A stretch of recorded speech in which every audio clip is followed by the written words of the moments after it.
Last part में हम लोगों ने पेंगी और गुयुन को देखा था, जिन्होंने इस जगह पर रुई फेंग की हालत को काफी ज्यादा खराब कर दिया था और उसे ये धमकी दी थी कि अगर वो 3 दिन में इस जगह पर उनके मास्टर का डिसेबल बनने के लिए एग्री नहीं हो जाता तो वो उसके ग्रैंडफादर को मार देंगे। इसके बाद हमें मास्टर लिन फेंग का सीन दिखाते हैं, जो कि इस जगह पर डू से बात कर रहे होते हैं और उन दोनों के बीच में काफी समय तक बात चलती है। जिसके बाद हमारा सीन शिफ्ट होता है। सीन शिफ्ट होने के बाद रुई फेंग का सीन दिखाते हैं, जिस जगह पर वो दोनों के दोनों पहुंच जाते हैं और इसी के साथ ही मास्टर लिन फेंग की भी उस जगह पर एंट्री हो जाती है। मास्टर लिन फेंग काफी ज्यादा गुस्से में आ जाते हैं, अपने पावर्स का यूज करना स्टार्ट कर देते हैं। पेंगी इस जगह पर बोलता है, मुझे नहीं लगता आप इस टाइम पर फाइट करना चाहोगे और ना ही मैं इस टाइम पर फाइट करना चाहता हूँ, मैं इस टाइम पर शांति चाहता हूँ बस। और ये सुनने के साथ ही जो मास्टर लिन फेंग होते हैं वो कुछ नहीं कर पाते, क्योंकि उन्हें पता था वो इन दोनों का सामना नहीं कर सकते। जबकि वो दोनों इस जगह पर स्माइल कर रहे होते हैं और कहने लगते हैं, रुई फेंग तुम्हें इस जगह पर सारी चीजों के बारे में पता है, आखिरकार किस तरीके से तुम्हें सिचुएशन को हैंडल करना है, इसीलिए जो टाइम मैंने तुम्हें दिया है उस टाइम के कंप्लीट होने से पहले तुमने सही तरीके से सारी की सारी सिचुएशन को नहीं समझा तो तुम्हारे लिए जो प्रॉब्लम है वो और भी ज्यादा बढ़ जाएगी। इसी के साथ ही हम देखते हैं गुयुन इस जगह पर खाते हुए आगे की तरफ बढ़ने लगता है। जब वो आगे की तरफ बढ़ रहा होता है, इसी के साथ ही वो इस जगह पर स्प्लिट कर देता है डू के ऊपर, जिसे देखने के बाद डू को भी काफी ज्यादा गुस्सा आता है। लेकिन डू इस जगह पर कुछ भी नहीं करता, वो इस टाइम पर शांत रहता है। जबकि डू को भी इसके इंटेंशन के बारे में कुछ भी समझ में नहीं आता। डू इसी की तरफ देख रहा होता है और इसी के साथ ही वो खामोश हो जाता है, क्योंकि वो इस जगह पर कुछ भी नहीं कर सकता था। वो लोग तुरंत ही इस जगह से निकल जाते हैं खाते हुए। जबकि मास्टर लिन फेंग इस जगह पर काफी ज्यादा गुस्सा होते हैं, वो इस जगह पर कुछ भी नहीं कर पा रहे थे। वो डू से माफी मांगते हैं। डू इस जगह पर बोलता है, आपकी कोई भी गलती नहीं है, आपको कोई भी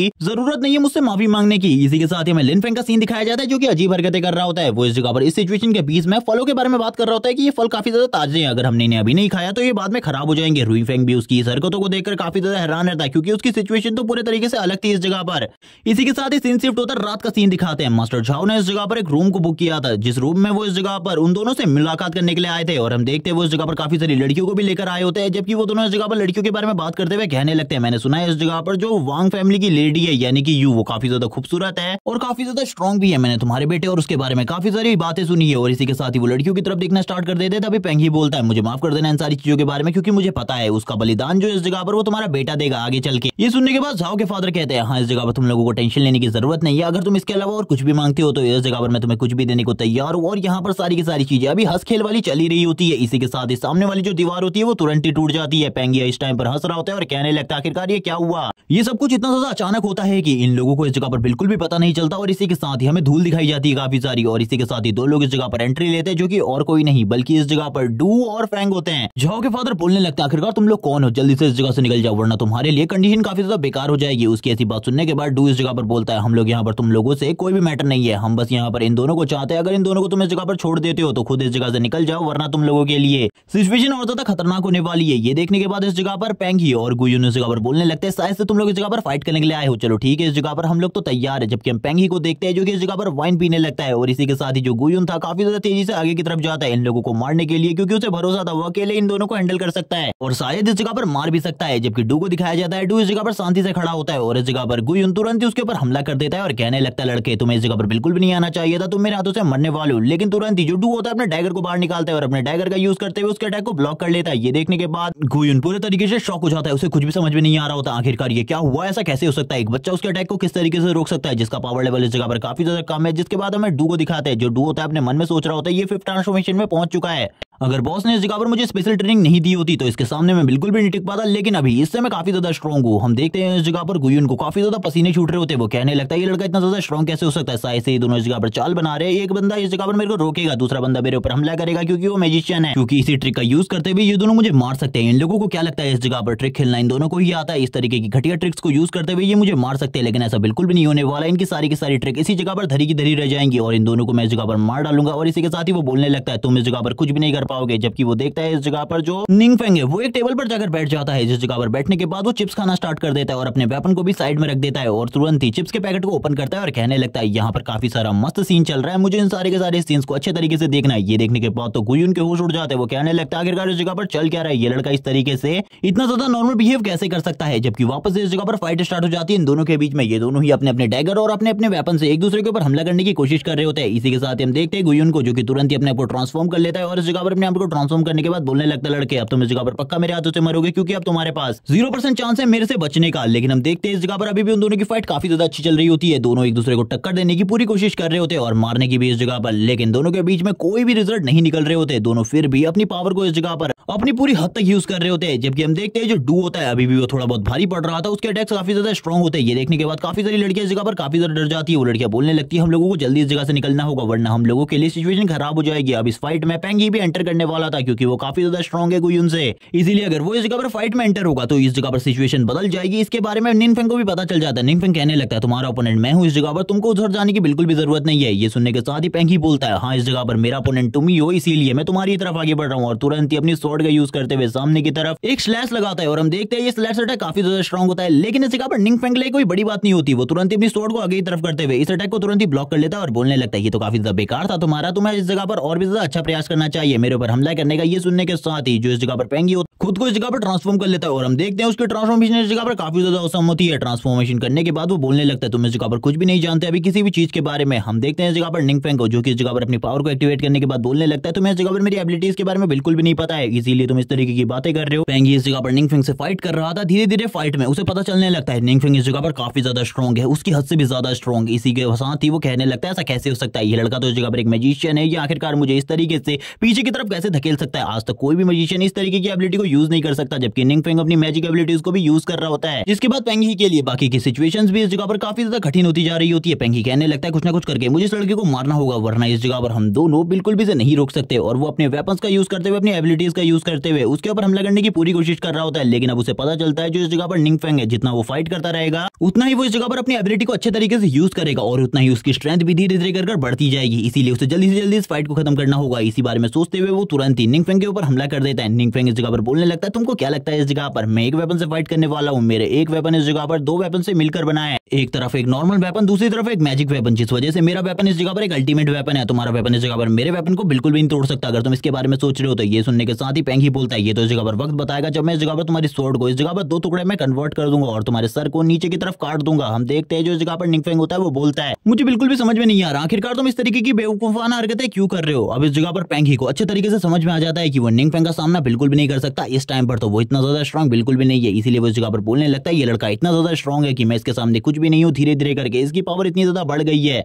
कि पहले ये मेरे ऊपर सही से अटैक नहीं कर रहा था, लेकिन अब ये मेरे ऊपर सही से अटैक कर पा रहा है और मेरे को इस जगह पर स्ट्रगल करना पड़ रहा है। हम देखते हैं निनफेंग इस जगह पर थोड़ा बहुत पीछे चला जाता है। निनफेंग कहने लगता है आखिरकार तुम किसके बारे में सोच रहे हो, क्या तुम इस जगह पर किसी को समन करने वाले हो, अपने मास्टर को बुलाने वाले हो, तो जो भी तुम करना चाहते हो तो कर लो। लेकिन ये सुनने के साथ ही पेंगी बोलने लगता है मैं इस जगह पर तुम्हारे साथ दोस्ती करना चाहता हूँ, मैं इस जगह पर ये फाइट नहीं चाहता क्योंकि इस फाइट में हम दोनों में से कोई ना कोई तो मारा जाएगा, इसीलिए इस तरीके की चीजें करना हम लोगों को बिल्कुल भी शोभा नहीं देता। ये सुनने के साथ ही निनफेंग कहता तुम्हें यहाँ पर किसने कहा कि हम दोनों में से कोई एक मरने वाला है, तुम मरने वाले हो बस, इसीलिए चिंता मत करो, यहाँ पर हम दोनों में से खाली तुम मरने वाले हो, मैं इस जगह पर बिल्कुल भी नहीं मरने वाला, इसके बारे में बिल्कुल भी चिंता मत करो और जल्दी इस जगह पर फाइट में आ जाओ। ये सुनने के साथ ही इस जगह पर पेंगी को गुस्सा आ जाता है। वो बोलने लगता है तुम इस जगह पर काफी ज्यादा अहंकारी हो, तुम्हें देखकर ऐसा लगता है मुझे तुम आज जल्द ही मेरे हाथों से मरोगे, इसीलिए अब तैयार हो जाओ मरने के लिए। और वैसे एक बार अगर तुमने मुझे मार भी दिया तो इसके बारे में मेरे मास्टर को पता चल जाएगा और वो तुम्हें बिल्कुल भी नहीं छोड़ेंगे। ये सुनने के साथ ही निनफेंग कहने लगता है मुझे अपने मास्टर के बारे में बताओ, आखिरकार वो कौन सी जगह पर रहता है और आखिरकार वो कहाँ है। इसी के साथ ही वो बताने लगता है मेरे मास्टर जो कि काफी ज्यादा मिस्टीरियस लॉर्ड है, उन्होंने काफी सारे डीमन किंग्स को भी मारा है और उनके रेलम के ऊपर कब्जा कर लिया है, तुम्हें उनके बारे में कुछ भी नहीं पता। वो इस जगह पर उनको जो स्ट्रॉन्ग अपोनेंट होता है उनके इस जगह पर किसी न किसी पार्ट को अपने पास संभाल कर रख लेते। और ये बात सुनने के बाद तो इस जगह पर निनफेंग हंसने लगता है और कहता है मुझे इस जगह पर अपने लॉर्ड के बारे में बताओ, मैं उसके बारे में जानना चाहता हूँ और भी ज्यादा। लेकिन अब इस जगह पर पेंगी बोलने के मूड में नहीं होता तो निनफेंग को इस जगह पर गुस्सा आ जाता है। निनफेंग कहने लगता है तो अब तुम शायद से इस जगह पर मरना चाहते हो, चलो ठीक है आ जाओ इस जगह पर। अब हम दोनों के बीच में फाइट का रिजल्ट क्या होगा ये बाद में बताया जाएगा। और इसी के साथ ही हमें एक नेम टाइटल दिखाया जाता है इविल गॉड का, जो कि इस जगह पर निनफेंग कह रहा होता है और इसी के साथ ही उसकी आईज भी ग्लो करना स्टार्ट कर देती है, यानी कि शायद से इस टाइम पर जो निनफेंग है वो अपनी ट्रू पावर को रिलीज करने वाला है। सीन शिफ्ट होता है, हमें बिल्डिंग के बाहर का सीन दिखाते हैं। बिल्डिंग के बाहर भी सभी लोगों को इस बारे में पता चल चुका होता है, इसी वजह से इस जगह पर काफी सारे लोग इस जगह पर आ चुके होते हैं और सिटी के सारे पावरफुल लोग इस जगह पर मौजूद होते हैं। जबकि ये लोग इस जगह पर बात कर रहे होते हैं, अंदर क्या चल रहा है इन लोगों को कुछ भी नहीं पता। सबसे पहले पेंगी और गुयुन अंदर है, इसके बारे में लोगों को पता करना होगा। ये सुनने के साथ ही जो मास्टर निनफेंग होते हैं वो कहने लगते तुम लोग चिंता मत करो, मेरे पास उसका भी उपाय है। वो तुरंत इस जगह पर एक मैजिक बॉल को क्रिएट करने लगते हैं और इस मैजिक बॉल को क्रिएट करते हुए ऊपर की तरफ भेज देते हैं। और हम देखते हैं जो मैजिक बॉल होती है ये ऊपर की तरफ जाते रहती है, जब तक ये उस फ्लोर पर नहीं पहुंच जाती तब तक ये ऊपर की तरफ जाते रहती है। और ऊपर की तरफ जाने के बाद ये इस जगह पर मास्टर निनफेंग के लिए एक ड्रोन का काम कर रही होती है। वो इस जगह पर अपने माइंड में उस कमरे की सारी इमेजेस को देख पा रहे होते हैं। वो कहने लगते हैं उस जगह पर क्या चल रहा है मुझे क्लियरली देखना होगा, कुछ भी समझ में नहीं आ रहा आखिरकार उस जगह पर क्या चल रहा है, बस शोर सुनाई दे रहा है। उस जगह पर दो लोग आपस में फाइट कर रहे हैं, लेकिन इसी के साथ ही उनकी नजर पड़ती है इस सीन के ऊपर जिस टाइम पर वो लोग फाइट कर रहे होते हैं। वो बताते हैं कि वो दो उस जगह पर फाइट कर रहे हैं, लेकिन इस फाइट के बीच में पेंगी को इस जगह पर स्ट्रगल करना पड़ रहा है। पता नहीं ये वो वॉरियर कौन है जो कि इस जगह पर पेंगी को भी स्ट्रगल कराने पर मजबूर कर रहा है, लेकिन मैं इसके फेस को नहीं देख सकता क्योंकि इसने अपने फेस के ऊपर एक ऐसे तरीके के मास्क को पहना हुआ है जिस वजह से किसी का भी फेस क्लियरली देखना बहुत ज्यादा मुश्किल हो जाता है। ये कौन है इसके बारे में मैं बिल्कुल भी नहीं जानता। जबकि हम निंगफेंग को देखते हैं जो कि होता है उस जगह पर फाइट कर रहा था। वो इस जगह पर पेंगी की हालत को इतना ज्यादा खराब कर देता है कि पेंगी अब बिल्कुल भी फाइट करने के मूड में नहीं होता। पेंगी की हालत इतनी ज्यादा खराब हो चुकी थी कि उसकी पूरी की पूरी बॉडी शेक कर रही होती है। वो डर चुका था। पेंगी इस जगह पर कहने लगता है मैं और से इस तरीके से